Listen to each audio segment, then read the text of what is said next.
Hello friends, welcome to my সুজুর kitchen. আমি আরও একটা নতুন রেসিপি আপনাদের সাথে শেয়ার করতে চলে এসেছি। তো চলুন, আজকে আমার নতুন রেসিপি নাম হলো বিয়েবাড়ির স্টাইলে কাতলা মাছের কালিয়া। আমরা অনেকেই কিন্তু বাড়িতেই কাতলা মাছ বানিয়ে থাকি ও কালিয়াও বানিয়ে থাকি, কিন্তু বিয়েবাড়ির মতো একদম ভরপুর স্বাদ বাড়িতে বানানো হয়ে ওঠে না।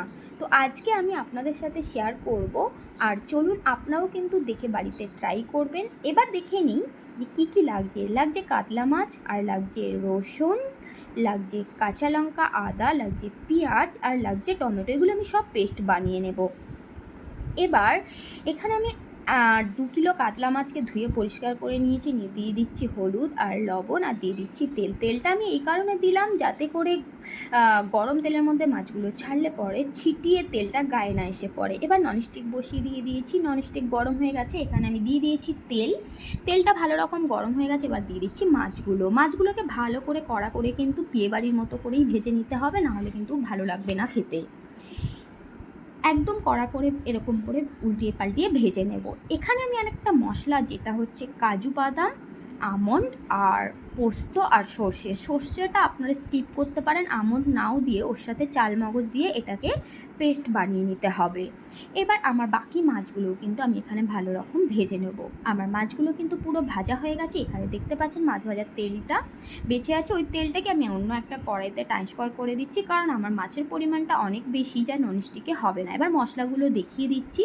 এখানে আদা রসুন আমি একসাথে পেস্ট করেছি, আর আলাদা করে টমেটো পেস্ট করেছি কাজু বাদাম, আর এখানে টক দই, আর ওদিকে করেছি পেঁয়াজ পেস্ট করেছি। এবার এখানে তেলটার মধ্যে দিয়ে দিচ্ছি আমি গোটা জিরেটা স্মেল হওয়া শুরু করে দিয়েছে। এবার দিয়ে দেবো পেঁয়াজটা ভালো রকম তেল রিলিজ করবে, তখনই কিন্তু আমি এখানে দিয়ে দিচ্ছি চিনি। হ্যাঁ, একদম কিন্তু খেয়াল রাখতে হবে, স্টেপ বাই স্টেপ কিন্তু মশলাগুলো কষালে তবে কিন্তু বিয়েবাড়ির স্টাইলে একদম বাড়িতে বানিয়ে ফেলতে পারবেন। এবার এখানে আদা, কাঁচা লঙ্কা, রসুন আমি একসাথে পেস্ট করে নিয়েছি। আমি এগুলোকেও তেল রিলিজ করা শুরু করে দিয়েছে। এখানে বেশ কিছুক্ষণ কষিয়ে এবার দিয়ে দিচ্ছি টমেটোও কিন্তু তেল রিলিজ করা শুরু করার পরেই আমি এখানে দিয়ে দিচ্ছি লবণ, আর দিয়ে দেব জিরে গুঁড়ো, দিয়ে দিচ্ছি ধনে গুঁড়ো। এই 3টে উপকরণ দিয়েও আমি বেশ ভালো করে কষিয়ে নেব।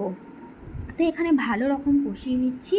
এবার এখানে দিয়ে দেবো কাজু বাদাম, পোস্ত, আমন্ড একসাথে যে পেস্টটা করেছিলাম সেটাকে। এটাও কিন্তু আমি যতক্ষণ না তেল রিলিজ করবে ততক্ষণ অনবরত কিন্তু এটা কষিয়ে যেতে হবে। এবার এখানে দিয়ে দিচ্ছি টক দইটা দিয়েও কিন্তু আমি বেশ কিছুক্ষণ ধরে কষাবো। এবার কষানোর পরে দেখুন এখানে কিন্তু রঙটা কত ভালো এসেছে। আমি কিন্তু এখানে কোনো রকম কাশ্মীরি লঙ্কার গুঁড়ো, হলুদ কিছুই দিইনি, আপনারা কিন্তু দিতে পারেন। এবার আমি এখানে জল দিয়ে দিয়েছি। দেখুন এই পর্যায়ে জলটা একদম কিন্তু এই জুসটা ঠিক এমন থিকনেস হবে। আর এখানে আমি গরম মশলার গুঁড়োটা এই জন্য অ্যাড করলাম, আমার মাছের পরিমাণটা অনেক বেশি, তার জন্যে আমি এখানে আগের থাকতে জুসের মধ্যে দিয়ে দিলাম গরম মশলাটা, যাতে করে পুরো জুসটার সাথে ভালো রকম মিশে যাবে। আর এখানে আমি এবার মাছগুলোকে দিয়ে দিয়েছি। হ্যাঁ, ঝোলের মধ্যে মাছগুলো দিয়ে দেওয়ার পরে কিন্তু বেশ কিছুক্ষণ ফুটবে, জাস্ট 5 মিনিট মতো আমি কিন্তু ভালো রকম এখানে মাছগুলো ফুটিয়ে নেব। এবার দেখুন ঝোলের থিকনেসটা ঠিক এমন দেখতে হয়েছে। তো বন্ধুরা, আমার এই রেসিপিটা আপনাদের কেমন লেগেছে আমাকে কিন্তু অবশ্যই একটা কমেন্টে জানিয়ে দেবেন। তো আমার এই ভিডিওটা যদি আপনাদের ভালো লেগে থাকে তাহলে আমার চ্যানেলটিকে সাবস্ক্রাইব করে নেবেন, পাশে থাকা বেল আইকনটি প্রেস করে অল নোটিফিকেশান অন করে নেবেন, যাতে আমার কোনো নতুন ভিডিও সবার আগে আপনাদের কাছে পৌঁছে যায়। আমি আবার কোনো নতুন রেসিপি আপনাদের সাথে শেয়ার করতে চলে আসবো। আর একদিন হলেও কিন্তু বাড়িতে ট্রাই করে দেখবেন, একদম কিন্তু বিয়েবাড়ির স্বাদে রান্নাটা কিন্তু খুবই খেতে ভালো লাগবে।